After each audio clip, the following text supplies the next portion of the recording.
Hi everyone, welcome to the bare minimum education. तो आज हम डिस्कस करेंगे 22 फरवरी 2023 की द हिंदू और द इंडियन एक्सप्रेस का newspaper analysis. But before I start, I just want to say one thing that in case you find these videos helpful, you can always let me know that by commenting below, liking the video and subscribing to my channel if you haven't done that. तो आज की video का पहला article Indian Express का एक article है, know the pangolin. Now this article is very important for you. आपके लिए इस बार के प्रेलिम्स के लिए पैंगोलिन के बारे में हर चीज जानना बहुत इंपॉर्टेंट है। देखिए, आपको याद होगा जब पैंडेमिक नया नया आया था कोविड-19 का, तो पैंगोलिन्स पे काफी ये शक था बहुत सारे रिसर्चर्स को कि वो रेजर्वोयर थे इस वायरस के, ओके, कोरोना वायरस के। तो ये चीज तब काफी न्यूज में थी। तो हम एक्सपेक्ट कर रहे थे 2020 या 2021 के क्वेश्चन पेपर में we will get a question on pangolin. We got a question in 2021 prelims paper, लेकिन एक फुल फ्लेज्ड पैंगोलिन का क्वेश्चन नहीं था। Pangolin was one of the options, जिसमें 3 एनिमल्स थे, जिसमें से एक पैंगोलिन ऑप्शन था, जो आपसे बेसिक पैंगोलिन के बारे में कैरेक्टरिस्टिक्स जज करने की कोशिश की गई थी। लेकिन इस बार के लिए पैंगोलिन्स पे एक फुल फ्लेज्ड क्वेश्चन इंपॉर्टेंट क्यों हो जाता है? क्योंकि बहुत रिसेंटली हमने एक रिपोर्ट देखी थी, जो पूरी रिपोर्ट का हमने हर एक फैक्टर, हर एक फैक्ट जो उसमें लिखा था हमने डिस्कस किया था, जिसमें से सबसे ज्यादा इंपॉर्टेंट फैक्ट आपके लिए ये है कि इंडिया काफी ज्यादा स्मगल कर रहा है। इंडियन ट्रेडर्स जो हैं, जो पैंगोलिन स्मगल कर रहे हैं, the smuggling has gone up. कहाँ के लिए कर रहे हैं? चाइना के लिए, वियतनाम के लिए, साउथ ईस्ट एशियन नेशंस के लिए, ये आप जानते हैं। लेकिन सबसे इंपॉर्टेंट जो उसमें से फैक्ट था वो ये था कि देखिए, लाइव एनिमल्स भी पूरा स्मगल होते हैं और साथ ही में इनकी कैरेटिन स्केल्स भी स्मगल होते हैं। लेकिन अगर आपसे प्रेलिम्स में ये स्टेटमेंट आ जाए कि रिसेंटली एक रिपोर्ट ने ऐसा बताया है कि काफी इंडियन स्मगलिंग हो रही है, तो वो स्केल्स की ज्यादा हो रही है और लाइव एनिमल्स की कम हो रही है, that is a wrong statement. क्योंकि लाइव एनिमल्स की ज्यादा स्मगलिंग हो रही है कंपैरेटिवली स्केल्स से, क्योंकि स्केल्स कम सीज हुए हैं। तो ये एक फैक्ट है। पर बाकी जितनी भी चीजें हैं, इंडियन पैंगोलिन और चाइनीज पैंगोलिन, आपको ये बात पता है कि दोनों ही भारत में पाए जाते हैं।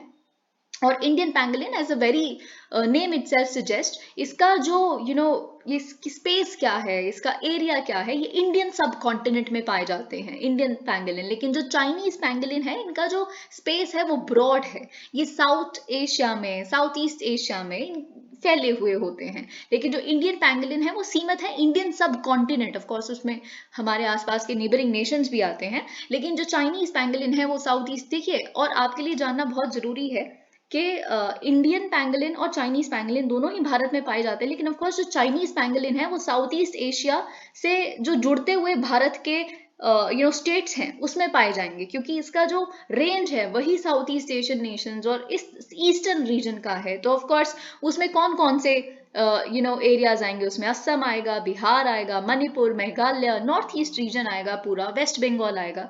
तो अगर साथ ही में आपके प्रीलिम्स में ये स्टेटमेंट लिखी है, जो बहुत रिसेंटली द हिंदू में आई थी, कि both Indian pangolin and Chinese pangolins are found in Bihar, West Bengal and Assam, that's true.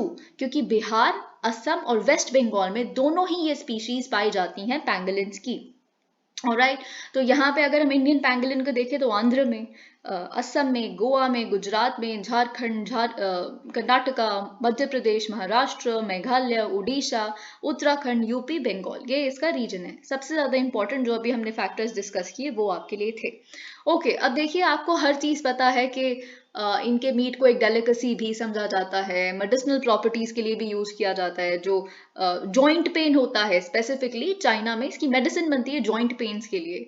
और साथ ही में आप स्केल्स भी जानते हैं, it is used as an ingredient in traditional medicine. तो ये सब कुछ आपको पता है। और साथ ही में आपको ये भी पता है कि जो हमारे भारत का एक एक्ट है, वाइल्ड लाइफ प्रोटेक्शन एक्ट 1972, उसमें शेड्यूल 1 में ही आता है। आप ये भी जानते हैं कि साइट्स की अपेंडिक्स 1 में इसे इंक्लूड किया गया है। देन ऑफ कोर्स एक और इम्पॉर्टेंट फैक्ट जो आप जानते हैं वो ये है कि इंडियन पैंगोलिन्स एंडेंजर्ड कैटेगरी में आते हैं, IUCN की, और जो चाइनीज पैंगोलिन्स हैं वो क्रिटिकली एंडेंजर्ड कैटेगरी में आते हैं। ये सब कुछ ऐसे फैक्ट्स हैं जो आप जानते हैं, आप पढ़ते हैं हर एक स्टैटिक मटेरियल में। लेकिन आपको ये स्टेटमेंट जो प्रीलिम्स में आ सकती है कि पैंगोलिन्स एक्ट एज इकोसिस्टम इंजीनियर्स, और ये आपके लिए काफी नई स्टेटमेंट हो सकती है कि ये इकोसिस्टम इंजीनियर्स की तरह काम करते हैं। लेकिन कैसे काम करते हैं? क्योंकि ये सॉइल के ऑर्गेनिक मैटर को सर्कुलेट करने में हेल्प करते हैं। क्योंकि आपको ये बात पता है that they build burrows, okay, why they build their burrows, वो क्या करेंगे, वो एरेट करने में हेल्प करेंगे, सॉइल मॉइस्चर को इंक्रीज करने में हेल्प करेंगे, एरेशन में हेल्प करेंगे, तो जिससे क्या होगा, जर्मिनेशन, प्लांट जर्मिनेशन ज्यादा होगी, प्लांट कम्युनिटी सक्सेशन इजीली होगी। तो वही सारी चीजें यहाँ पे लिखी है। आई थिंक ये एक नया फैक्टर था जो आपको शायद नहीं पता हो सकता था। ऑफ कोर्स एक और फैक्टर अगर प्रीलिम्स में एक स्टेटमेंट लिखी है कि it helps to keep a check on insect population. That's true because it feeds on insects. तो ये चीज आपको पता होनी चाहिए। Alright. अब देखिए, हमें एक्सप्लेन्ड सेक्शन के दो पर्टिकुलर आर्टिकल्स डिस्कस करने हैं और दोनों ही आपके लिए बहुत इंपॉर्टेंट है मेंस के पर्सपेक्टिव से। ऑलराइट, ब्रीफ आर्टिकल्स हैं और साथ ही में मेंस के पर्सपेक्टिव के साथ साथ ये जो आर्टिकल हैं जो अभी हम डिस्कस करेंगे इसके बाद, वो आपके interview, if you are appearing for your interview इस साल, तो आपके लिए ये डिबेट बहुत इंपॉर्टेंट है। If you happen to be a female candidate, ये डिबेट और इस पे आपका स्टैंड, आपका पॉइंट ऑफ व्यू और भी ज्यादा पूछा जा सकता है। प्रोबेबिलिटी ज्यादा है आपके इंटरव्यू के लिए। Okay, AI transcribing proceedings, how is it happening and why. अब देखिए, ये बहुत इंपॉर्टेंट है। सुप्रीम कोर्ट में कैसे ट्रांसपेरेंसी लाई जा रही है। ऑफ कोर्स आपको इसमें जो रीसेंट रिफॉर्म्स लिए गए हैं उसका एक ब्रॉड ओवरव्यू होना बहुत जरूरी है। तो ऑफ कोर्स आप ये बात जानते हैं कि कैसे लाइव स्ट्रीमिंग ऑफ प्रोसीडिंग्स शुरू हो गई है कॉन्स्टिट्यूशन बेंच केसेस की।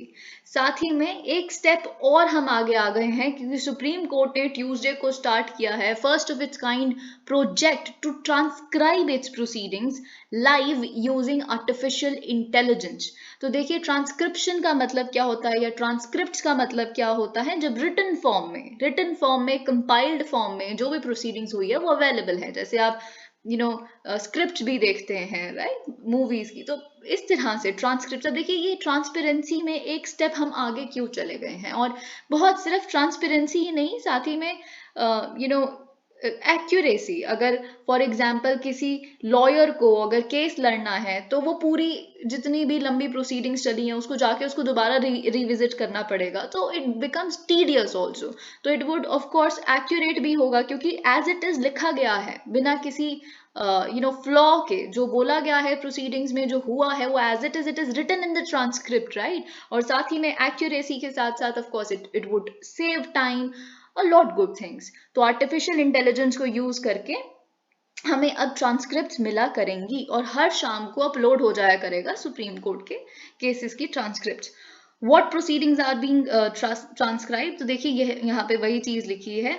AI transcript is seen on the live streaming screen of courtroom number 1, जो चीफ जस्टिस ऑफ इंडिया की कोर्ट होता है। The 5 judge bench headed by, okay, this is not very important, बस यही चीज आपके लिए जानना बहुत इंपॉर्टेंट था। और साथ ही में जो प्लेटफॉर्म है ये, it is run by Nomology technology private limited, जो बेंगलुरु बेस्ड एक कंपनी है।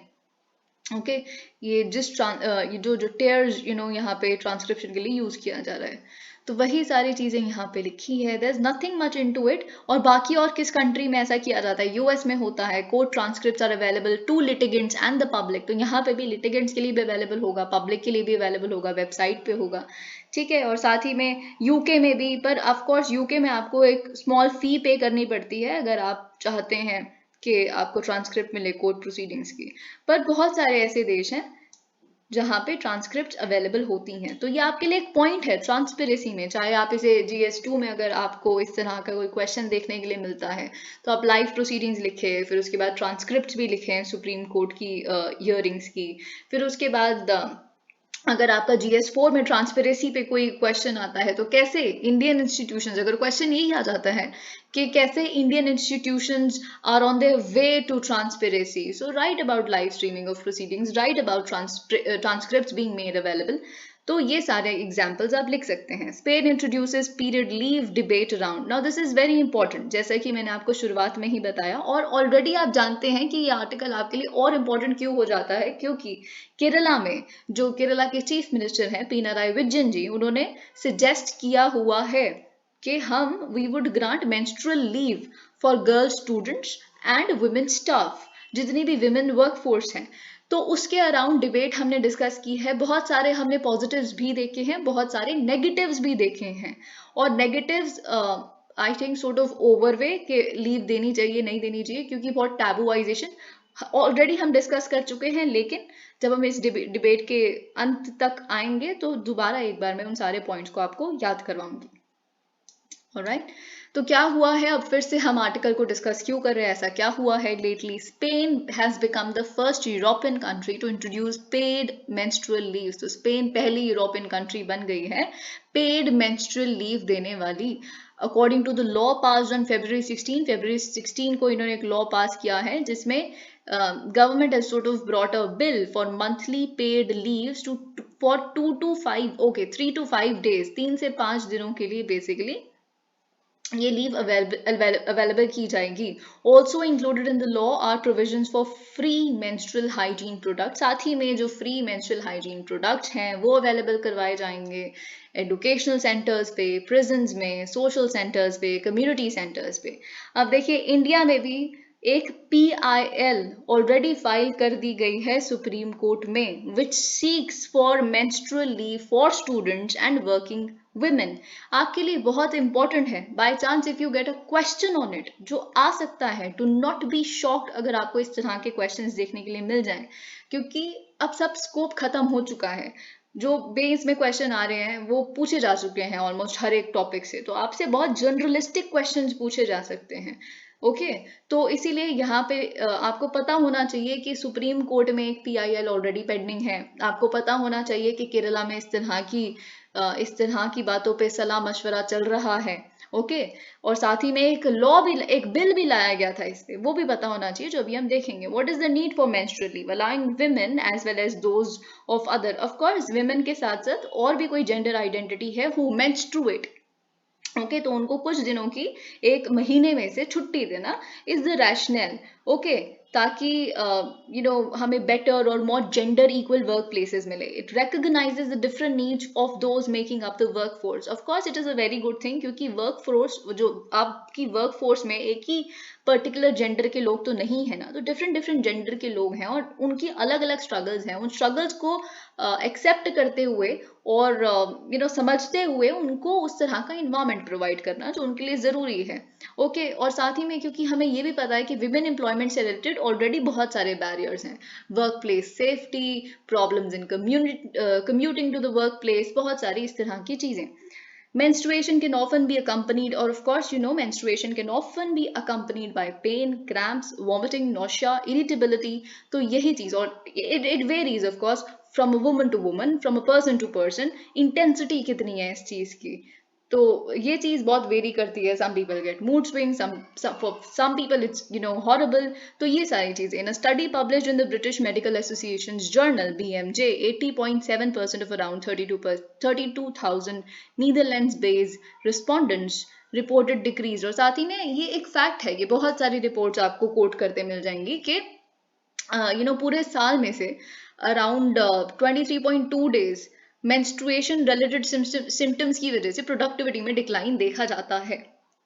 ओके, तो in which countries have period leaves been introduce, और कोई कंट्री क्या इस तरह का। देखिए यहाँ से फिर आपको और एग्जांपल्स मिलेंगे। आपको याद होगा जब हमने वो एडिटोरियल डिस्कस किया था, उसमें भी हमें पता चला था कि कैसे जापान के केस में हमें पता चलता है कि एक सक्सेसफुल चीज नहीं है मेंस्ट्रुअल लीव प्रोवाइड करना, क्योंकि अभी हम देखेंगे, आपको सब कुछ याद आ जाएगा अगर आपने वो वीडियो भी सुनी होगी। तो Japan was among the first countries to introduce a law for period leaves when a woman. अब देखिए इनका लॉ क्या कहता है, आप समझने की कोशिश कीजिएगा। यहाँ पे नीड बेस्ड या डिमांड ड्रिवन मेंस्ट्रुअल लीव की बात की गई है जापान के केस में। मतलब अगर किसी भी वुमन को जो काम करती हैं उनके लिए डिफिकल्ट हो रहा है उस समय में काम करना, तो you can request for a leave. Okay, और एम्प्लॉयर जो है, he or she shall not have the said woman work on days of the menstrual period। तो ये चीज यहाँ पे, पर of course you will have to ask for a leave। अब जाम्बिया के केस में क्या होता है, उनका लॉ भी इस तरह का कुछ है। A female employee is entitled to 1 day's absence from work each month without having to produce a medical certificate or give reason to the employer। इनके केस में और I think थोड़ा it's better कि आपको एक दिन की छुट्टी मिलेगी ही एक महीने में से, और आपको पूछा नहीं जाएगा, कोई मेडिकल सर्टिफिकेट प्रोड्यूस नहीं करना। फिर ऑफ कोर्स यहाँ पे मिसयूज भी हो सकता है कि जरूरी थोड़ा ना है कि वो दिन आप सही नहीं है इसीलिए नहीं जा रहे। तो खैर, पर ज़ाम्बिया में फिर भी you sort of have a neutral thing. अब रशियन वर्कर्स जो थे 1920s के, they have pioneered this concept of menstrual leave, क्योंकि उसमें तभी इस चीज़ पे इनिशिएट हो गया था. Different types of work force का डिफरेंट डिमांड्स को समझना और उसको केटर करना.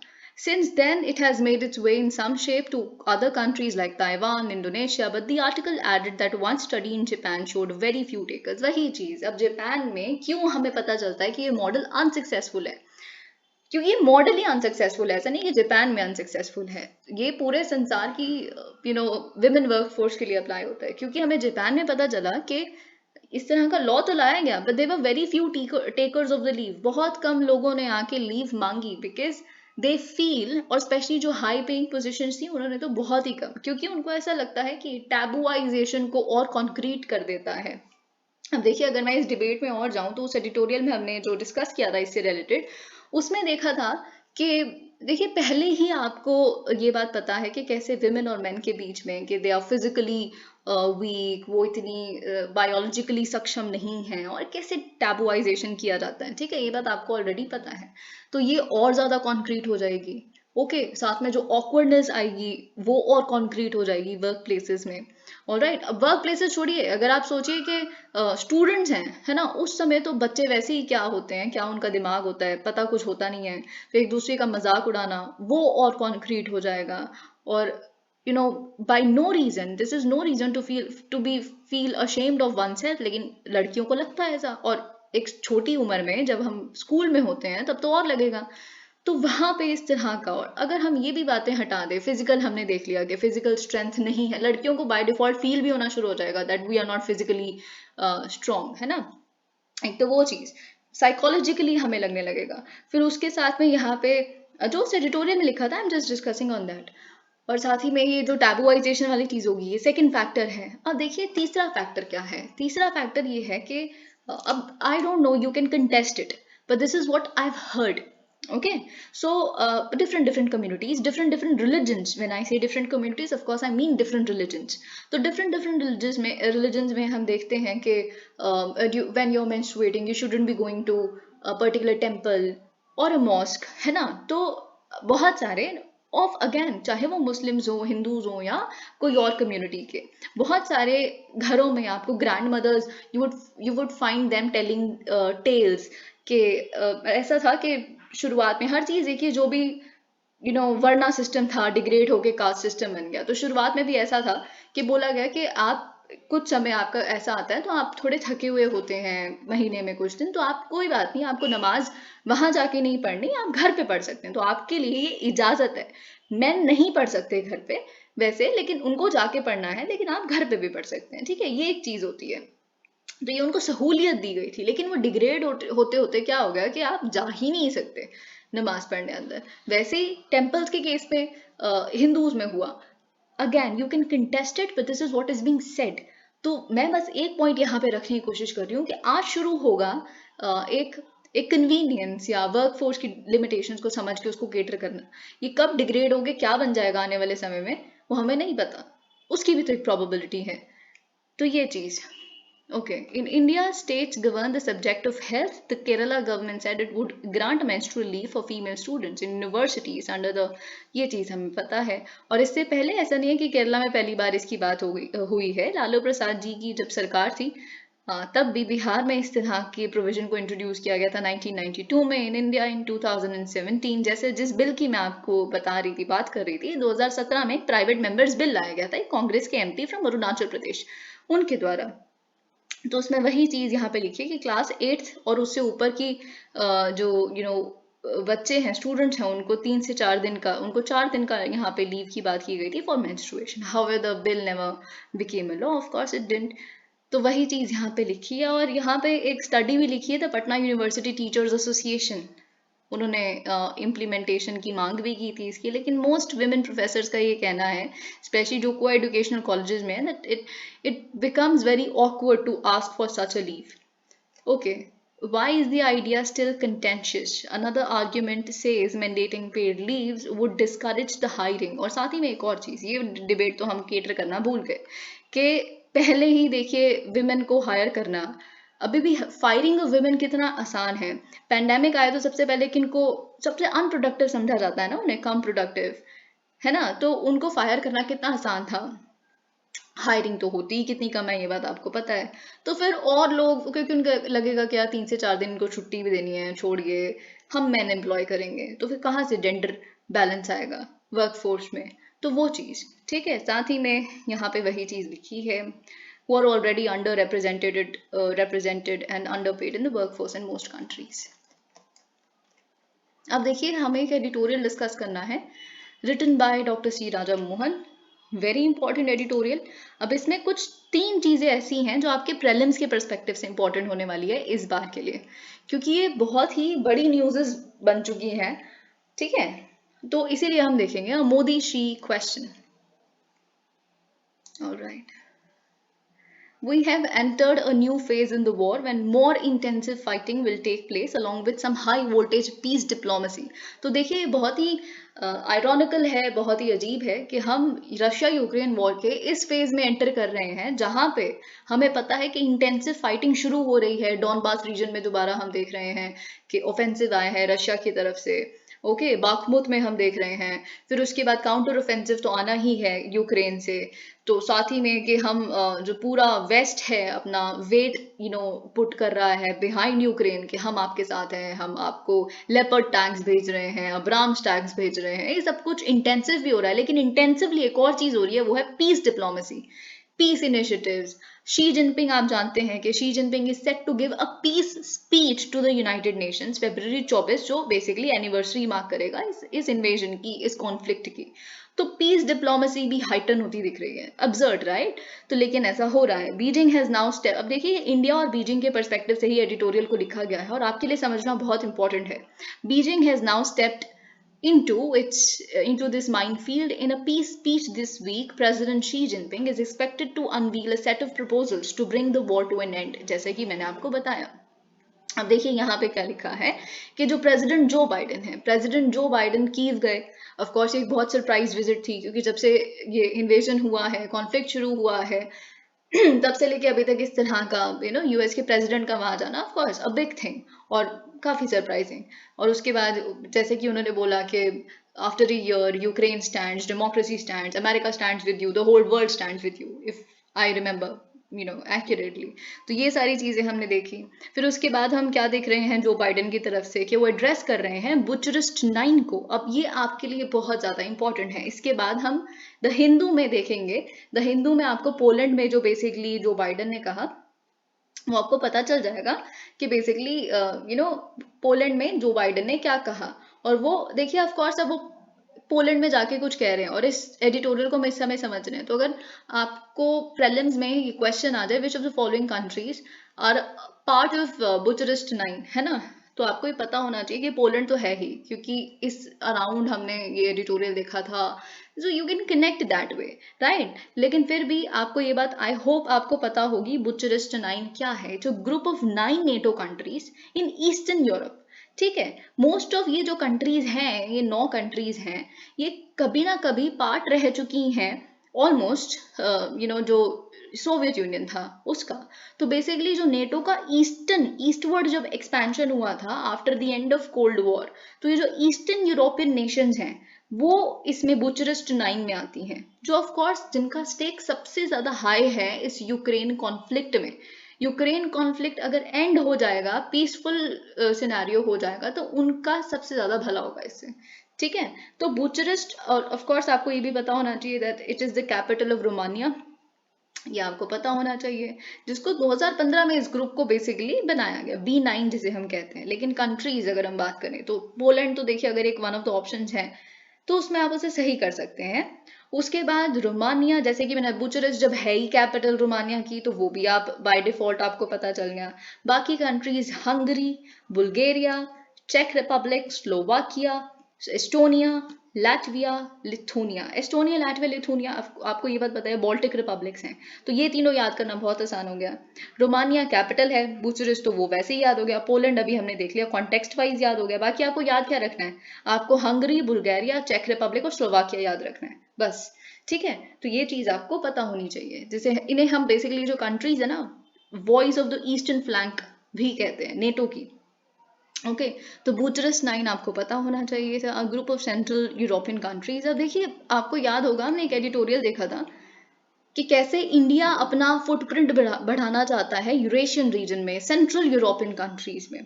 ओके तो अगर देखिए हम बहुत ही ज्यादा जो हमने नहीं किया खैर अभी तक तो, पर अगर हम रशिया की तरफ कुछ ज्यादा ही टिल्ट दिखाएंगे, वो भी editorial doctor C Raja Mohan ने लिखा था। तो जो हमारा ये सपना है कि हम सेंट्रल यूरोपियन कंट्रीज में अपना फुटप्रिंट बढ़ाएं, तो कैसे बढ़ाएंगे? वो हम एक एग्रेसर नेशन का साथ देता हुआ नेशन समझेंगे ये सारी सेंट्रल यूरोपियन कंट्रीज, और फिर सेम डिलेमा चाइना के पास है, क्योंकि चाइना भी सेंट्रल यूरोपियन कंट्रीज में, यूरेशियन रीजन में अपना फुटप्रिंट बढ़ा रहा है। लेकिन फिर ऑफ कोर्स वो मॉस्को का सबसे अच्छा दोस्त भी देखा जा रहा है आज के समय में। तो एक ये दिक्कत है। तो बेसिकली ना ऐसा जैसे हम बहुत बार कहते हैं, और ये चीज मैंने अपने वीडियोस में बहुत बार कही है, कि इंडिया और चाइना में उससे कहीं गुना ज्यादा सिमिलैरिटीज हैं जितना कि हमें डिफरेंसेस दिखते हैं। उसमें से एक ये जो रशियन डिलेमा है, सेंट्रल यूरोपियन डिलेमा है, ये भी है। ठीक है, जैसे कि इन्वायरमेंट में हमारा स्टैंड सिमिलर नहीं है, आइडेंटिकल है, हम सेम पेज पे हैं इन्वायरमेंट के केस में। ठीक है, members of this group were either part of Soviet Union or in the Soviet sphere of influence after the World War II.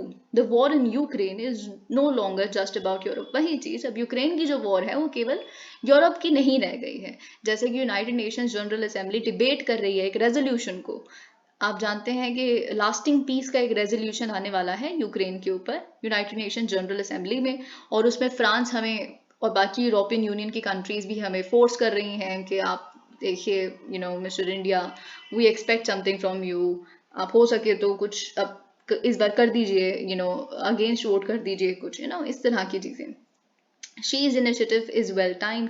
तो इसीलिए जब हम शी जिनपिंग का ये पीस इनिशिएटिव, ये पीस स्पीच जो हम देख रहे हैं, तो बिल्कुल सही समय पे आ रही है। ओके और साथ ही में आप ये भी जानते हैं कि बहुत लोग इंटरेस्टेड हैं इंडिया के पोटेंशियल में भी। बहुत लोग समझते हैं that mister Modi can stop the war. Okay तो देखिए, we can not stop the war, to be very frank and to be very blunt on that. ये डॉक्टर सी राजा मोहन भी लिख चुके हैं। इससे हमें पता है क्या पता चलता है, कि हम कितने भी अच्छे किसी भी देश के दोस्त हों, पर हर कंट्री की एक लिमिटेशन है, हर कंट्री की इन्फ्लुएंस की भी एक लिमिटेशन है। आप एक हद तक अपना इन्फ्लुएंस डाल सकते हैं किसी पे। अगर हमारा इन्फ्लुएंस इतना ही बड़ा होता तो this war is no, you know this era is not of war का जो इम्पैक्ट बहुत बड़ा हो सकता था, लेकिन कोई कॉन्क्रीट इम्पैक्ट हुआ नहीं उससे। हमने जताया, चाइना ने जताया कि हम देखिए हमें आपकी वजह से एम्बेरसमेंट हो रही है मिस्टर रशिया, लेकिन उसका कितना इम्पैक्ट हुआ? ऑल्दो हमारी एक बात का जरूर इम्पैक्ट हुआ, और वैसे हम ना भी बोलते ना तो रशिया ने न्यूक्लियर वेपन्स नहीं यूज करने थे, तो एमी ब्लफ खेल रहे थे। तो पर हमने जो बोला कि न्यूक्लियर वेपन्स नहीं यूज होने चाहिए, चलिए ठीक है, उन्होंने बोलना छोड़ दिया, ये बहुत अच्छी बात हुई। पर ये दिखाता है कि फ्रेंडशिप का भी एक हद तक इन्फ्लुएंस है, इन्फ्लुएंस की भी लिमिटेशन है।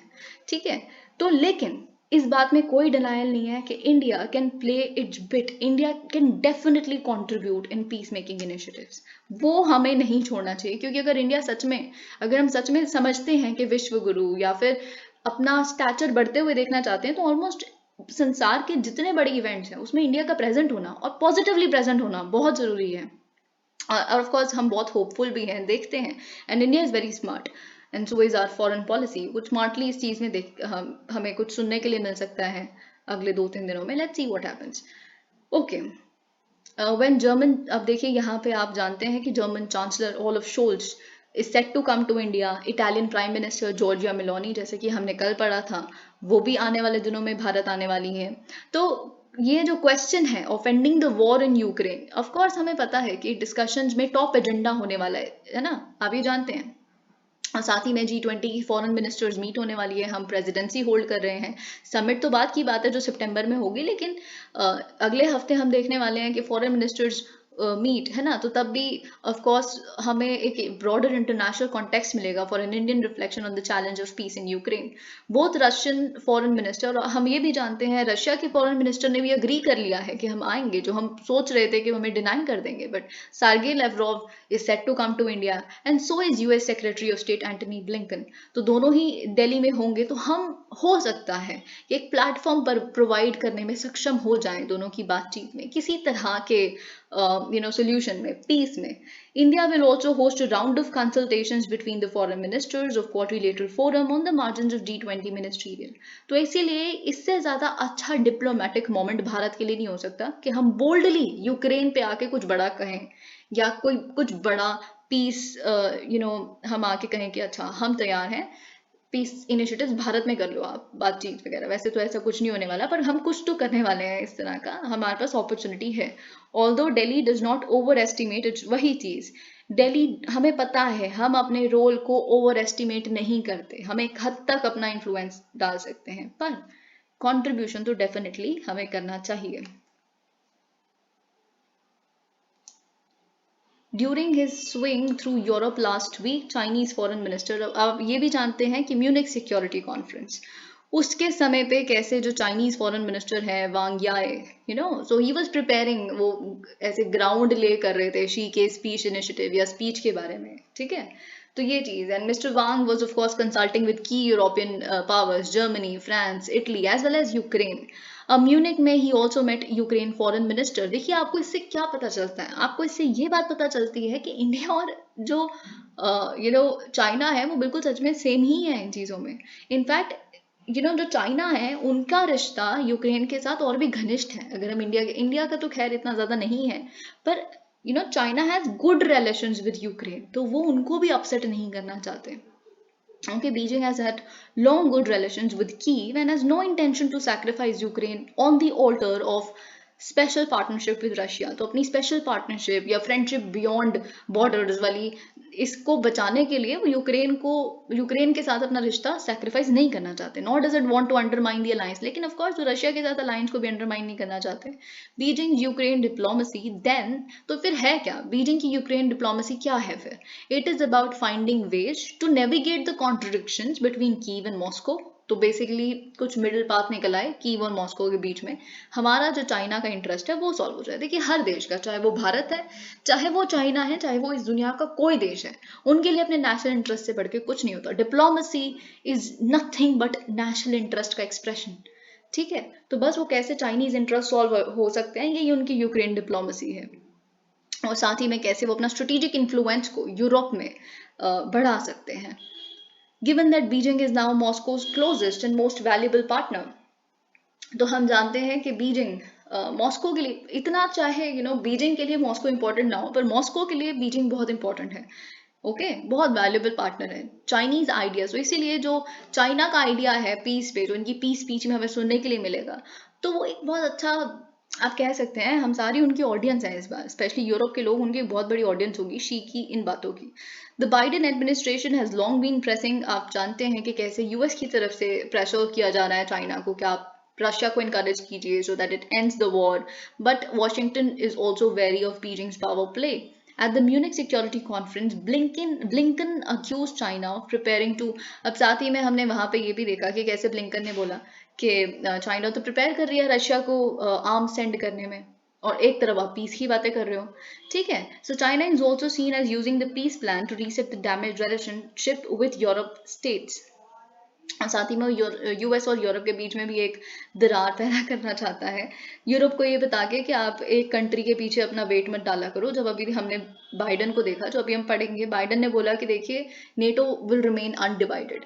तो ये बाइडन ने आके बस एक ही काम किया है मिस्टर ट्रम्प के आने के बाद. अब ये अच्छा है बुरा तो हमको कुछ नहीं पता, पर उन्होंने वेस्टर्न अलायंस को इकट्ठा करके रख लिया है, और वो उनके लिए उन्होंने कुछ हार्ड मेजर्स भी अपनाए हैं, कुछ सॉफ्ट मेजर्स भी अपनाए हैं, पर ये उन्होंने किया है, ठीक है. तो बेसिकली ये जो घनिष्ठता आ गई है, जो एकजुटता आ गई है, बीजिंग इसको थोड़ा तोड़ने की कोशिश करेगा. वो यूरोप को याद दिलाएगा कि आपकी कुछ सॉवरेनिटी, इंडिपेंडेंट डिसीजंस वगैरह ऐसा कुछ नहीं है. The war is an opportunity for Beijing to emerge as an active shaper of the European security order. Until now Beijing has been viewed as an adjunct to Moscow in Ukraine. पूरा Ukraine Beijing को सिर्फ Moscow का एक adjunct देखता है, लेकिन ये उनके लिए गेम चेंजर हो सकता है कि peace speech. China might now want to reposition itself as a peacemaker between Russia and Europe. Russia's weakened position and its growing dependence on China have arguably improved। और साथ ही में आप ये जानते हैं कि रशिया की पोजीशन बहुत वीकन हो गई है, वो बहुत ही ज़्यादा डिपेंडेंट हो गए हैं चाइना पे, इसीलिए जो शी जिनपिंग हैं उनको यूरोपियन क्राइसिस में एक लीवरेज मिल गया है। Okay, the opportunity might also exist. अब देखिए, जैसे कि हमने देखा म्यूनिक सिक्योरिटी कॉन्फ्रेंस आपके लिए बहुत इंपॉर्टेंट है इस बार के प्रीलिम्स के लिए। जैसे कि मैंने आपको बताया था, इस एडिटोरियल में से 2-3 चीज़ें हैं जो आपके प्रीलिम्स के लिए इस बार के लिए बहुत इंपॉर्टेंट है। अब म्यूनिक सिक्योरिटी कॉन्फ्रेंस और भी ज़्यादा इंपॉर्टेंट हो जाती है क्योंकि जो जॉर्ज सोरोस ने अडानी एंटरप्राइजेस के साथ जो कंट्रोवर्सी हो रही है उसके बारे में बोला, तो इसलिए जो म्यूनिक सिक्योरिटी कॉन्फ्रेंस है उसके बारे में आपको जानना बहुत ज़रूरी है। ओके, तो ये बात आपको पता होनी चाहिए। तो देखिए, म्यूनिक सिक्योरिटी कॉन्फ्रेंस को इस्टेब्लिश किया गया था 1963 में। म्यूनिक आपको पता है जर्मनी में है, तो एटलीस्ट ये तो बेसिक चीज़ आपको पता होनी चाहिए, ठीक है, अगर by chance match the following sort of कोई चीज़ आ जाए तो। ओके, आपके लिए प्रेलिम्स में कभी कभी ना मोटो पूछ लेते हैं, तो मोटो आपको पता होना चाहिए, peace through dialogue is the motto of Munich security conference. अब देखिए, पीस की इतनी बात हो भी रही है तो आपको शायद याद रहना और आसान हो जाएगा, पीस थ्रू डायलॉग। ओके, तो ये चीज़ आपको याद होनी चाहिए। और साथ ही में देखिए, जब 1963 में इसे इस्टेब्लिश किया गया था तब तो ऑलमोस्ट जितने वेस्टर्न लीडर्स थे, है ना, देखिए कोल्ड वॉर का समय है 1963, 1947 से 1991 तक कोल्ड वॉर चली। 1991 में हमने यूएसएसआर को डिसबैंड होते देखा, तो basically it is the height of, it is the peak of cold war 1963, ठीक है। तो बेसिकली तब इसे एस्टैब्लिश किया गया था, लेकिन जब इसे एस्टैब्लिश किया गया था तो उस पर भी बेसिकली एक यूनाइटेड फ्रंट प्रेजेंट करने की कोशिश की गई थी सोवियत कम्युनिज्म के खिलाफ, ये सारे वेस्टर्न नेशंस की। उस समय में बेसिकली इसका मोटिव ये था, लेकिन फिर उसके बाद जब कोल्ड वॉर एंड हो गया तो शुरुआत में तो इसका सिक्योरिटी और डिफेंस ही था, इसके मैटर्स जो डिस्कस किए जाते थे। फिर अब क्लाइमेट चेंज पे, माइग्रेशन पे, इस तरह की बातें भी होती है, ठीक है। और साथ ही में अब सिर्फ वेस्टर्न नेशंस ही नहीं होते, ईस्टर्न नेशंस भी, रशिया, चाइना, इंडिया, ये भी इनवाइट किए जाते हैं। तो ये कुछ कुछ चीज़ें आपको पता होनी चाहिए, ऑलराइट। तो और साथ ही में अगर बाई चांस एक ही स्टेटमेंट आ जाए, क्योंकि ये भी इंडियन एक्सप्रेस में एक बार अभी पीछे 2-3 दिन पहले आया था कि इसको वैसे तो हर साल होता है, इट्स एन एनुअल थिंग, पर इसको एक बार ही कि अभी तक 2 बार ही कैंसिल किया गया है इन मीटिंग्स को, एनुअल कॉन्फ्रेंस को। एक बार 1991 में जब फर्स्ट गल्फ वॉर आई थी, अगर आपको याद हो, पता हो, फिर 1997 में जब रिटायर हो गए थे इनके एक जो हेड थे, ठीक है। तो ये बेसिकली 2 बार आपको ये बात पता होनी चाहिए। Now let's see where were we, given that Beijing is now, okay, this we have discussed, I believe, okay, that opportunity might also exist। अब देखिए, वही सारी चीज़ें जो अभी हमने चाइना के लिए डिस्कस की हैं वो इंडिया पे भी लागू होती हैं, यही सारी अपॉर्चुनिटीज़ हमारे पास भी हैं। हम दोनों ही कंट्रीज़ बहुत फ्रेंडली हैं रशिया के लिए, और रशिया के पास अभी हम दोनों के अलावा कोई है भी नहीं। There has been widespread expectation of course, चलिए ईरान बोल देते हैं, पर ईरान और रशिया की कितनी दोस्ती है, ठीक है। There has been widespread expectation that Beijing and Delhi can nudge Moscow towards a more reasonable posture, while China and India have not। अब वही चीज़, हम दोनों ने ही कंडेम नहीं किया है अभी तक रशियन इन्वेजन को, लेकिन ऐसा बात नहीं है कि हम दोनों ने एंडोर्स किया है, ना चाइना ने एंडोर्स किया है ना हमने एंडोर्स किया है। और साथ ही में आपको याद है कि समरकंड समिट जब हुआ था, कैसे शंघाई कोऑपरेशन ऑर्गेनाइजेशन के समिट पे हम दोनों ने बोला था कि देखिए, आपकी वजह से ना हमें एम्बैरसमेंट होती है, हमसे बार बार पूछा जाता है कि आप किसकी साइड में हैं, आपके हाथों पे भी वही खून लगा है जो रशिया के हाथ पे लगा है, तो please don't do that. Okay, to be serious players, दो Beijing and China will have to go beyond general concerns about war to suggesting। लेकिन अगर हमें सच में सीरियस प्लेयर की तरह इमर्ज होना है या प्रेजेंट करना है खुद को, तो हमें बस इतना ही कि हमारे कुछ कंसर्न्स हैं, हमें डिस्कम्फर्ट हो रहा है आपकी वजह से, न्यूक्लियर वेपन्स यूज मत करो, इसके बियॉन्ड जाना पड़ेगा, हमें कुछ कॉन्क्रीट स्टेप्स सजेस्ट करने पड़ेंगे, अच्छा ये ले लो और फिर पीस हो जाएगा, ठीक है। On his part Wong set.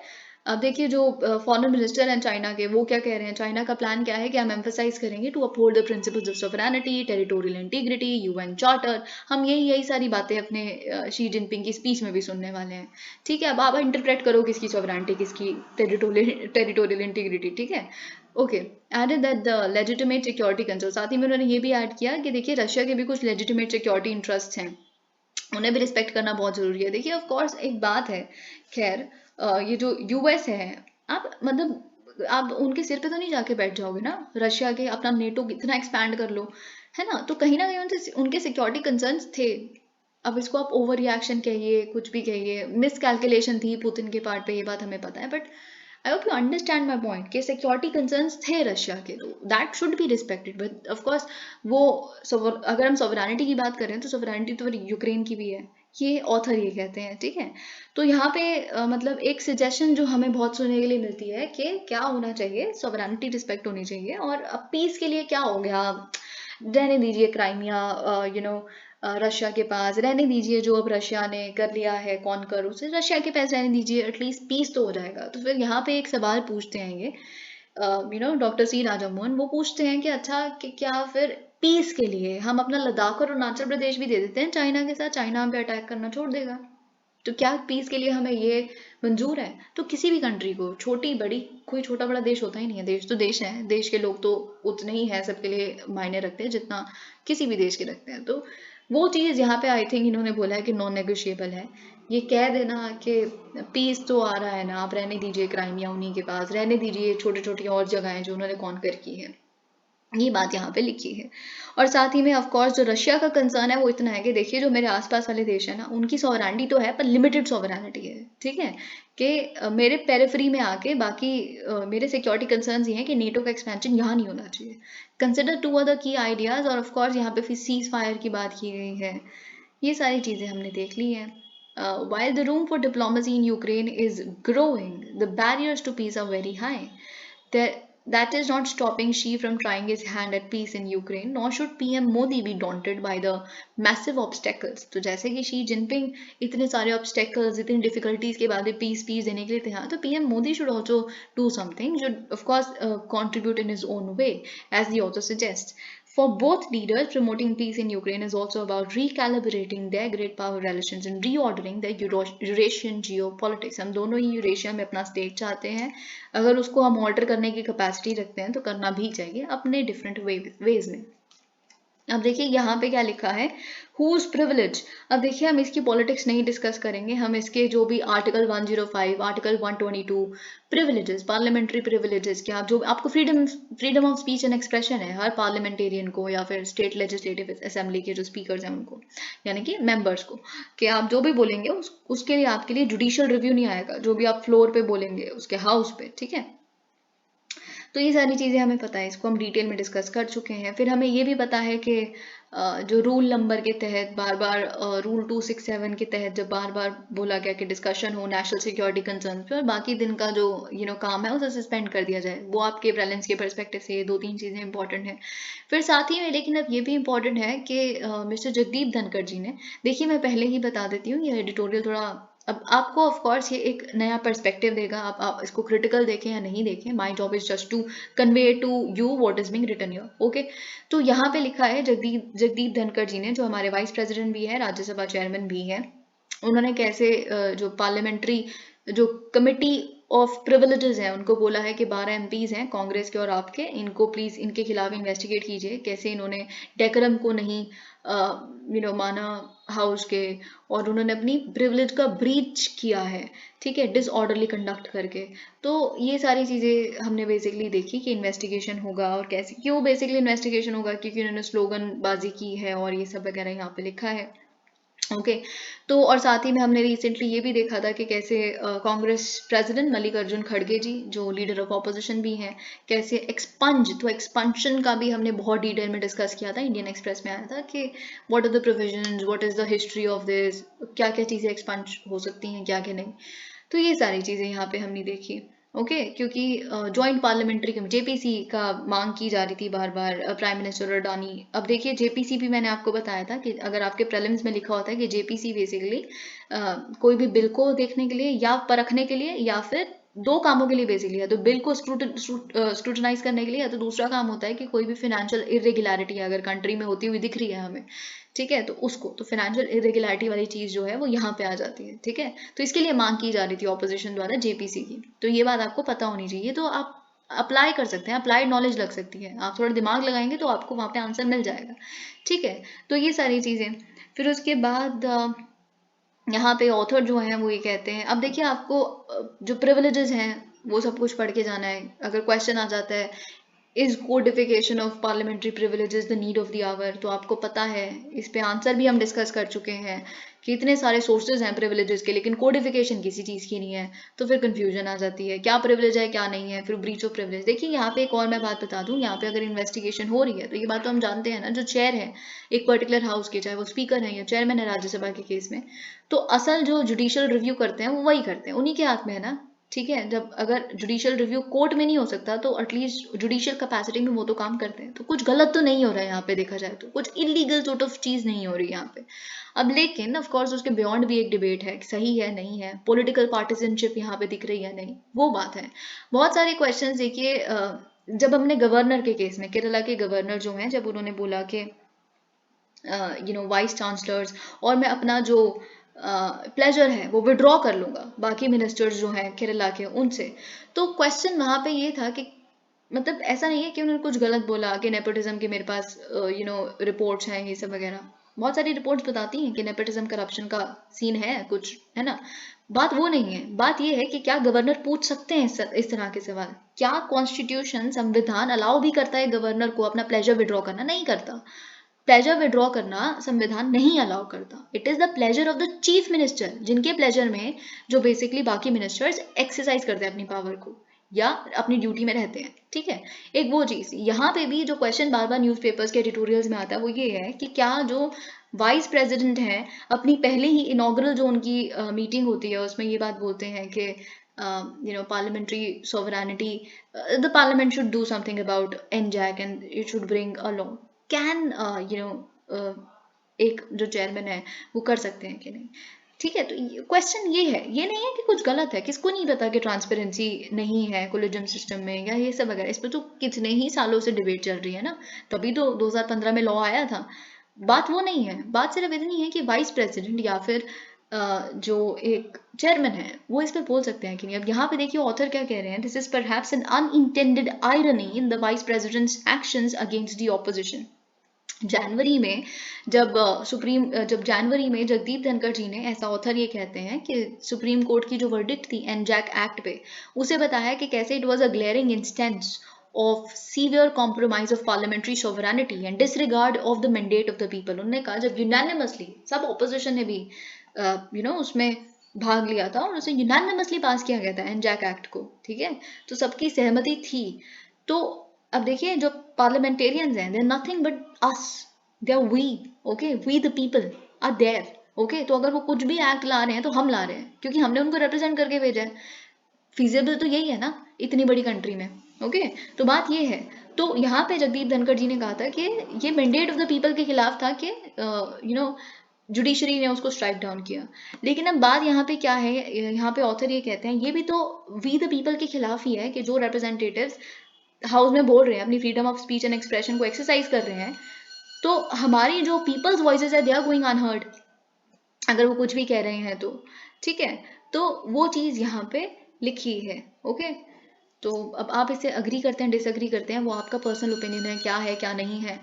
एक यहाँ से जो पर्सपेक्टिव मिलना था वो हमने देख लिया। Policing the police, very important. यहाँ पे कहीं चीज़ें हमें पता चलेंगी। अगेन इसके पॉलिटिक्स में बिल्कुल भी मत जाइएगा। हमें जो यहाँ से एक्सट्रैक्ट करना है वो बस इतना है कि क्या हम बहुत सारे केसेस में, अभी क्या हो रहा है ना, बहुत सारे लॉज ऐसे आ रहे हैं, बहुत ज़्यादा सोशल आउटरीच हर मिनिस्टर से, और यही दौर है भी, इसमें कुछ गलत नहीं है जब हमारे प्राइम मिनिस्टर या हमारे होम मिनिस्टर कहते हैं कि साइबर सिक्योरिटी वॉलंटियर्स होने चाहिए। आप ऐसा कुछ भी होते देखते हैं तो आप पोर्टल को या ऑफिशियल्स को इंटीमेट कीजिए, ठीक है, या फिर बताइए, अप्रोच कीजिए।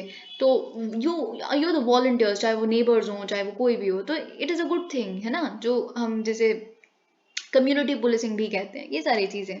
पर इसमें भी तो एक और लेयर है ना, क्या इस तरह के वॉलंटियरशिप को मिसयूज भी किया जा सकता है? इसके क्या चैलेंजेस हैं वो हमें यहाँ से पता चलेंगे, और कोई इस तरह का क्वेश्चन आपके पास आता है तो आप उसमें जरूर लिखिएगा, और मैं बताऊंगी GS4 में आप इसको कहाँ लिख सकते हैं. At least 3 persons named in the FIR for the alleged murder of 2 men from Rajasthan last week were reportedly working as informers for Haryana police. देखिए किस केस की बात की जा रही है. ये केस की बात की जा रही है जब राजस्थान के कुछ, of course अभी अभी हम देखेंगे यहाँ पे आगे. I would just read it. 5 FIRs filed by Haryana police state that these men had flagged alleged incidents of cow smuggling, a penal offense as per the. अब देखिए यहाँ पे आप जानते हैं कि 2 लोगों को मारा गया है बहुत ही ब्रूटली, ठीक है.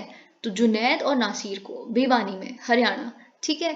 अब ये जो 2 लोग हैं जिनको मारा गया है वो काउ स्मगलिंग के चार्जेस पे मारा गया है. अब लेकिन जिन लोगों द्वारा मारा गया है वो कौन है, इसमें से इसमें से जो 3 लोग हैं जिन्होंने मारा है वो बेसिकली पुलिस हेल्पर्स हैं, यानी कि पुलिस इन्फॉर्मर्स हैं.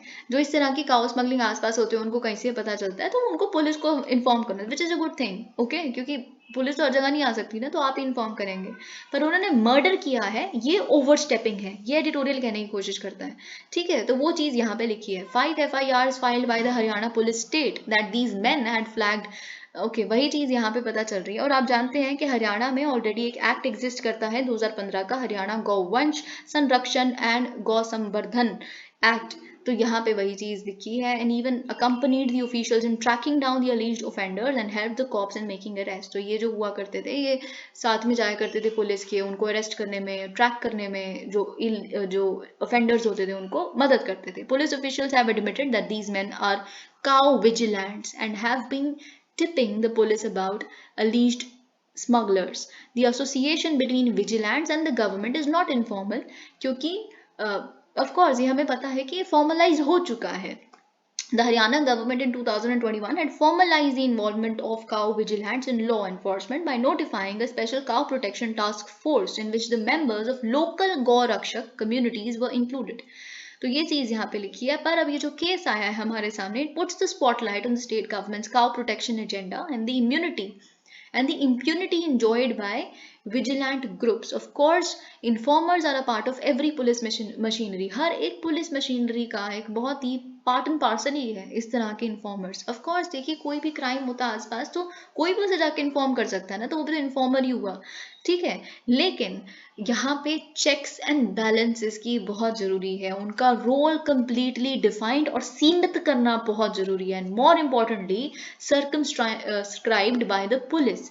In Haryana, however, the FIRs point to a disturbing blurring. अब देखिए यहाँ पे कैसे लिखा, और इस तरह के वर्ड्स आप बेसिकली कोई चेक्स एंड बैलेंसेस या फिर इस तरह से कोई भी आपका GS4 में आंसर आता है तो आप लिख सकते हैं कि there shouldn't be the blurring of a line between the accused and the informers, between vigilantism and information gathering, between police and the informers. Vigilants have been allowed to become informers. अब देखिए यहाँ पे क्या होता है ना कि informers जो हैं वो enforcers नहीं बन जाने चाहिए. इस तरह के शब्द आप लिख के आइए अपने आंसर्स में. Informers, yes, fantastic, inform, come. Law का हेल्दी फंक्शनिंग के लिए बहुत जरूरी है, पर enforcing, no, police would do it. The law agency, the criminal justice system would enforce it. Don't take law in your own hands. Okay, this is nothing but a subversion of the rule of law. Mention checks and balances, mention informers turning into enforcers, mention rule of law. Okay, तो ये सारे जो शब्द हैं, keywords हैं, वो आप use कीजिए. This pattern is more evident in hate crimes, alleged cow slaughter, including the current campaign against interfaith marriage. Interfaith marriage को भी इसको एक्सटेंड करते हुए बताया गया है कि ऑफ कोर्स इसमें भी रिपोर्टिंग कौन करेगा, आसपास वाले लोग जो देख रहे हैं वही करेंगे ना. ओके, तो जहाँ पे वे non state actors gau rakshak to Romeo squads to neighbours and even relatives are encouraged to become a part of the state machinery to enforce ideology driven concerns. Networks of vigilants are encouraged to rat and flag suspected violations of what are clearly ideologically defined norms. This has fostered a climate of mistrust and exclusion and facilitated mob attacks, assault and even murders. तो वही चीज़ यहाँ पे लिखी हुई है that the informers turned perpetrators have been. अब यहाँ पे देखिए कुछ थोड़ा political हो जाता है, let's not read it. As the Supreme Court has kept underlining, तो जैसे Supreme Court बहुत बार कहते हैं कि देखिए कि कॉन्स्टिट्यूशनल कुछ नॉर्म्स हैं उसका ब्रेकडाउन नहीं होना चाहिए. आपको पता है जो तहसीन पूना वाला केस है, ये कुछ केसेस हैं जिसमें उन्होंने मॉब जो अटैक्स हैं उसके खिलाफ गाइडलाइंस एस्टैब्लिश की है जो हम डिस्कस भी कर चुके हैं. The Bhiwani death need a thorough probe. The law needs to take its constitutional course. The Haryana and Rajasthan police both reporting to different political masters need to know that they have. कोई बात नहीं, पॉलिटिकल मास्टर्स डिफरेंट है लेकिन rule of law तो एक ही होता है सबके लिए, कॉमन रूल ऑफ लॉ ही है ना. So you know obliged to that. Now that the identities of the informers are out, the police cannot and should not let them hide behind their ideology or their role as police helpers. Okay, a crime is a crime is a crime. तो वही चीज़ यहाँ पे लिखी है. Okay. और वही चीज़ commitment to rule of law ही तो है foundational tenet of good governance. तो वो हमें यहाँ पे एस्टैब्लिश करना है. अब देखिए यहाँ पे जो इंडियन एक्सप्रेस के बाकी आर्टिकल्स हैं अगर हम देखें, एक दो ही बहुत ब्रीफ आर्टिकल्स रह गए हैं आई थिंक. ओके, अब आपको पता है कि सिंगापुर का India on Tuesday kicked of its first cross border real time payment system connectivity with prime minister Narendra Modi who witnessed the launch event stating that the linkage of unified payments interface UPI को Singapore के पे now से link कर दिया गया है. तो जो दोनों कंट्रीज के लोग होंगे वो फॉरेन रेमिटेंसेस करना उनके लिए बहुत आसान हो जाएगी. This is a new era in cross border fintech communication and connectivity, ऐसा इसे हेल किया गया है. ऑलराइट, अब देखिए Biden swears by NATO support for Ukraine says Russia will never win. तो ये हमें डिस्कस करना है और इसी की बेसिस पे हमने बेसिकली वो एडिटोरियल देखा था डॉक्टर सी राजा मोहन का. यूएस प्रेसिडेंट जो बाइडन ट्यूसडे सेड कि यूक्रेन कभी भी Ukraine would never be a victory for Russia. Ukraine कभी भी रशिया के लिए विक्ट्री होगा नहीं. उनका जो हिस्ट्री लिखी जाएगी उसमें यूक्रेन उनकी एक विक्ट्री कभी नहीं लिखा जाएगा. उन्होंने पोलैंड में स्पीच दी है. तो आपको क्या पता चलता है कि वो बुचारेस्ट 9 के रीजन को बता रहे हैं क्योंकि ईस्टर्न फ्लैंक पे तो वही है ना. Ahead of its first anniversary of अब देखिए इन्होंने कहा है, a dictator bent on rebuilding an empire will never be able to ease the people's love of liberty. Brutality will never grind down the will of the free. तो ऐसा इन्होंने कहा है वॉर्सो में. वॉर्सो यानी कि पोलैंड की जगह. ठीक है, तो अब देखिए वही चीज़ मैं आपको बताना चाहूँगी. जो आप क्लाइमेट चेंज अग्रीमेंट्स पढ़ते हैं डिफरेंट डिफरेंट कॉप्स कई कई जगहों पे, अगर कुछ जैसे वॉर्सो पैक्ट वगैरह के बारे में ऐसे कुछ कुछ जो भी आप जानते हैं तो वो आपको पता होना चाहिए कि कहाँ के हैं. ठीक है, Ukraine will never be a victory for ये हमने देख लिया. The west is not. अब देखिए जैसे कि रशिया ये कह रहा है कि बाइडन ऐसा कहते हैं, रशिया को ऐसा लगता है कि हम उनके खिलाफ कोई अटैक प्लान करें. जी नहीं, ऐसा बिल्कुल भी नहीं है. हमें पता है कि आप पागल हैं, इन्होंने ये कहने की कोशिश की है, लेकिन आपके जो लोग हैं वो सही हैं. हम इतने सारे lakhs of people, we don't want to wage a war against them. We know that वो भी पीस चाहते हैं पर आप नहीं चाहते. ऐसा इन्होंने बताने की कोशिश की है. ओके, Russia suspends the last remaining major nuclear treaty with the US. अब देखिए यहाँ पे क्या लिखा है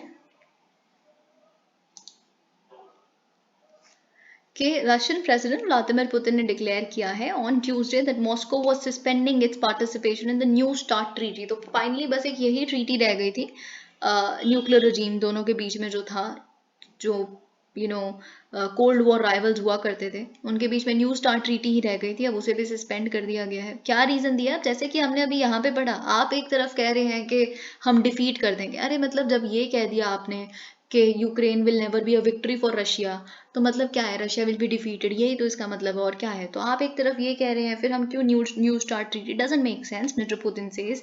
तो ये यहाँ पे लिखा है. Okay, speaking on his State of the Nation address, Mr. Putin also said that Russia should stand ready to resume nuclear weapon tests in the US. अब देखिए उन्होंने बोला है कि हमें कोई दिक्कत नहीं है. देखिए जो 2010 की न्यू स्टार्ट ट्रीटी है जो 2011 में फोर्स में आई थी, हम अभी भी देखिए रशियन ऑफिशियल्स कह रहे हैं कि चाहे हम ट्रीटी से सस्पेंड कर रहे हैं पर हमें जो भी कैप्स वहाँ पे लगाए गए हैं हम उसे तब भी फॉलो करेंगे. हम तब भी वॉलंटरली इंफॉर्मेशन देंगे अपने न्यूक्लियर वॉर हेड्स, इन हर तरह की चीज़ें जो अग्रीमेंट में थी. पर बात इतनी है कि US thinks something of himself or itself which is not fine, which is of course unacceptable. तो वही चीज़ यहाँ पे लिखी हुई है. अब देखिए आपको ऑफ कोर्स जो न्यू स्टार्ट ट्रीटी है उसके बारे में भी सब कुछ पता ही होना चाहिए कि क्या है न्यू स्टार्ट ट्रीटी. 2010 वाली चीज़ अभी हमने देखी, वो तो ऑफ कोर्स आपको पता ही होनी चाहिए 2011 में एनफोर्स हुई. अब कैप की जो बात करी जा रही है, तो जो number of nuclear war heads हैं वो 1550 यानी कि 1550 तक बस इतने ही न्यूक्लियर वॉरहेड्स आप दोनों रख सकते हैं, डिप्लॉय कर सकते हैं, रशिया एंड यूएस, ये आपको पता होना चाहिए। साथ ही में ये तो ऑपरेशनल वॉरहेड्स हो गए, लेकिन जो स्ट्रेटेजिक लॉन्चर्स हैं दोनों के लिए 700 की यहाँ पे कैप है। लेकिन आपको पता है इसकी जो इनिशियल ड्यूरेशन थी वो 10 साल थी, यानी कि 2011 में फोर्स में आया होगा तो 2021 तक, फिर उसको एक्सटेंड कर दिया गया 5 साल और 2026 तक। तो बेसिकली अब हम इसका क्या देख रहे हैं, सस्पेंशन देख रहे हैं रशिया की तरफ से। अब देखिए यहाँ पे children have the right to protect their genetic data, supreme court से। देखिए यहाँ पे बहुत क्रूशल चीज कही है सुप्रीम कोर्ट ने कि अपनी जजमेंट में कि जो बच्चे हैं, children can not be mechanically subjected to DNA test in each and every case between warring parents as a shortcut to establish proof of infidelity.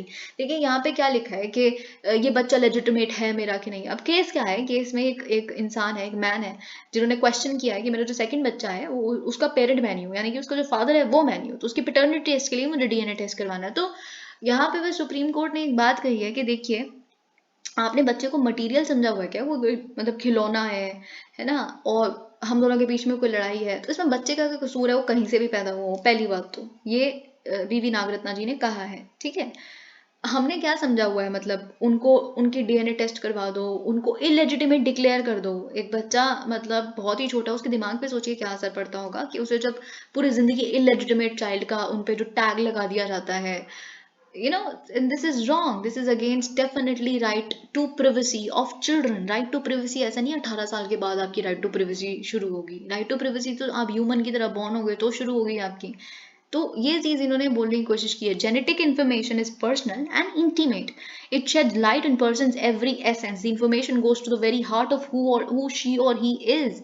वो कौन है, उसकी आइडेंटिटी आप ऐसे डीएनए टेस्ट करवा के लेजिटिमेट है नहीं है जो एस्टैब्लिश कर देते हैं अपनी लड़ाइयों के चक्कर में, तो ये गलत है। तो ये चीज इन्होंने कही है, the children have the right not to have the legitimacy question frivolously before a court of law. Court of law establish करेगा जी मतलब आप लेजिटिमेट है कि इलेजिटिमेट है, how bad is that. Okay, तो ये इन्होंने कहा है। साथ में पर ऑफ कोर्स इन्होंने United Nations convention of the rights of children को यहाँ पे मेंशन किया है कि कैसे प्रिवेसी, ऑटोनॉमी और आइडेंटिटी को रिकॉग्नाइज किया गया है बच्चों की इसमें। तो you should be mentioning about United Nations convention on the rights of child अगर आपको इस तरह का कोई भी चिल्ड्रन राइट के ऊपर क्वेश्चन आता है। लेकिन इन्होंने ये भी कहा है कि देखिए डीएनए टेस्ट होंगे पर बहुत ही इस तरह की अर्जेंट एक्सपीडिएंट सिचुएशंस में, जो लास्ट रिजॉर्ट की तरह, जब जस्टिस देना बहुत ज़रूरी हो जाए तब जाके ये टेस्ट हो सकते हैं, ठीक है। तो ये चीज़ यहाँ पे लिखा है। और साथ ही में ऑफ कोर्स जो डीएनए टेस्ट है harms the reputation and dignity of the mother also. ये इस तरह के मैकेनिकल ऑर्डर दे देना एक कोर्ट द्वारा कि जी हाँ डीएनए टेस्ट करवाइए, तो ये चीज़ यहाँ पे मेंशन की गई है। अब देखिए यहाँ पे question 90 survey, UK government strongly defence BBC. अब देखिए क्या हुआ ना कि अब ये जो एयर इंडिया का ऑर्डर यहाँ पे किया गया, तो उसमें यूके, फ्रांस, यूएसए, उन तीनों का सेलिब्रेशन हमने देखी, तो हमें लगा कि ये चीज़ ख़त्म हो गई। हमें बहुत वैसे अच्छे से आता है कि इस कंट्रोवर्सी को एटलीस्ट वो तो कुछ नहीं बढ़ चढ़ के कह सकते, पर ऑफ कोर्स उनके जो वहाँ के एमपीज़ हैं वो तो इसको एक पॉलिटिकल चीज़ बना सकते हैं, वो इसका पॉलिटिकल एडवांटेज ले सकते हैं बिल्कुल, कि सरकार किसी और देश की सरकार के आगे झुक गई। ओके, तो ये चीज़ तो वहीं पे अब ये डिबेट चल रही है पार्लियामेंट में उनके यूके के, और पूछा जा रहा है कि मतलब this is not good. BBC पे जो यहाँ पे हमने स्टाफ पे उनको यहाँ पे जैसे लिखा है कि ओवरनाइट जागना पड़ा वहाँ की आईटी सर्वेस के तहत, तो it wasn't a good thing। and जैसे यहाँ पे लिखा है, on this side of the house we are particularly worried about reports that suggest that BBC staff had been forced to stay in their offices overnight and have faced lengthy questioning। तो किसी भी democracy में इनका ये कहना है कि media must have the ability to criticise and scrutinise political leaders without fear of repercussions. तो ये और ये हर सिचुएशन में अप्लाई होता है, ये इनका कहना है। ऑफ कोर्स वो सवाल का जवाब मांग रहे हैं कि सरकार का क्या स्टैंड है। अच्छा अभी आप सरकार हो तो आपने कुछ डिफेंड किया है या आप साथ हो जो हो रहा है वहाँ पे, क्या एग्जैक्टली तो ये चीज़ यहाँ पे लिखी है। तो सरकार का कहना है यूके का, अरे we stand up for the BBC, we fund the BBC, तो हम कैसे नहीं स्टैंड अप करेंगे उनके लिए। और हमें पता है कि उनकी जो सर्विसेज हैं इट्स वाइटली इम्पॉर्टेंट, और एडिटोरियल फ्रीडम एक बहुत बड़ी चीज़ है। ये सारी चीज़ें यहाँ पे लिखी हैं, nothing much but let's see how it unfolds. Ahead of UNGA resolution on Russian war, France lobbies New Delhi for vote. जैसा कि ये चीज़ हम बता चुके हैं पहले ही आपको कि यहाँ पे क्या हो रहा है.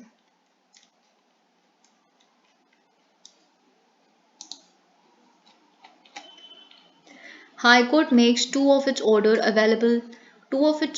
available in Malayalam.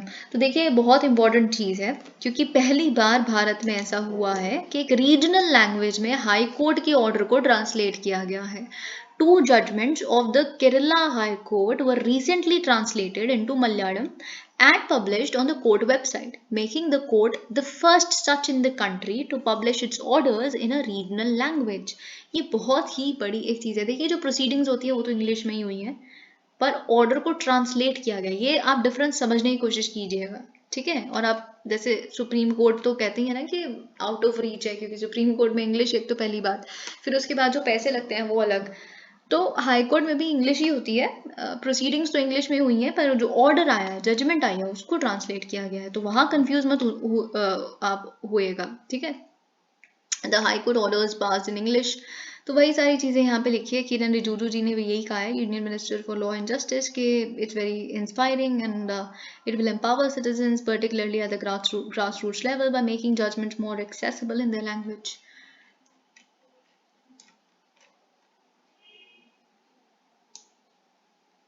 Okay, stray dogs spread fear again as a pack of 4 mauls boy to death in Hyderabad. This is very important. I cannot emphasize enough on the importance of this particular topic for you. From your exam perspective, prepare good material. We have discussed at length. कम से कम 3 से 4 videos में मैंने क्या strategy हो सकती है stray dogs के साथ डील करने की हमने डिस्कस की है. ओके और जैसे कि मैंने आपको बताया भी किया, since the channel is in doing कुछ खास, तो कोई मेंबरशिप वगैरह वाला भी अभी कोई सीन नहीं है. पर ऐसा अगर होता तो मैं केस स्टडी ज़रूर बिफोर योर मेंस शेयर करती. पर लेट्स सी. पर हम इस पे सारा मटेरियल डिस्कस कर चुके हैं क्योंकि केरला में एक बहुत प्रोमिनेंट इस तरह का केस है. हमने नोएडा में देखा, दिल्ली एनसीआर में देखा कि कैसे 1 ईयर किड कैसे उसको ड्रैग किया गया 1-2 किलोमीटर तक and she was a baby girl. उसको कैसे डॉग्स द्वारा मार दिया गया. फिर उसके बाद केरला में हम जानते हैं कितनी सारी डेथ्स हुई हैं. फिर ये एनिमल वर्सेस ह्यूमन राइट वाला एक डिबेट भी छिड़ जाती है यहाँ पे. And a lot more things जो हम डिस्कस कर चुके हैं कि क्या है जो ओवर फीडिंग करते रहते हैं आप. फीड करना बहुत अच्छी बात है पर इस तरह से ओवर फीड मत कीजिए क्योंकि नोएडा के केस में हमने यही देखा कि जो फिर वो जब उसे खाना मांगा तो नहीं दिया तो फिर उसने मार दिया उसको डॉग्स ने, ठीक है. तो वो चीज़ यहाँ पे. और फिर क्या कलिंग करना किस केस में जस्टिफाइड है किस केस में नहीं है. फिर हमने केरला में देखा था कि ओरल वैक्सीन्स भी प्रोवाइड की जा रही है रेबीज़ की क्योंकि फीजिबल नहीं है ना इतने सारे डॉग्स को ऐसे वैक्सीनेट करना है, स्टरलाइज करना, ठीक है. तो ये सारी चीज़ें हमने डिस्कस की हैं. लेकिन यहाँ हुआ क्या है, horrific incident in which a pack of dogs attacked a 4-year-old boy and killed him came to light on Tuesday. तो देखिए बच्चे का नाम था प्रदीप, जिनको 4 डॉग्स ने अटैक किया संडे को. वो एक रोड पे चल रहे थे जैसे कि आप फोटो में देख सकते हैं, एक ऑटोमोबाइल वर्कशॉप के बिल्कुल पास जहाँ पे उनके फादर वर्क करते हैं हैदराबाद में, अम्बेरपेट की ये जगह है. ओके और लेकिन उन्होंने एस्केप करने की कोशिश की बच्चे ने, पर जो ये कनाइंस थे, डॉग्स थे, दे पाउंस्ड ऑन हिम, उसको नीचे गिरा दिया, उसको स्टमक पे, फेस पे, on every body part they bit him and it's very horrible. तो ये चीज़ and the boy of course breathed his last on the way to the hospital. It was very late before his father arrived there. और वही चीज़ यहाँ पे लिखी है.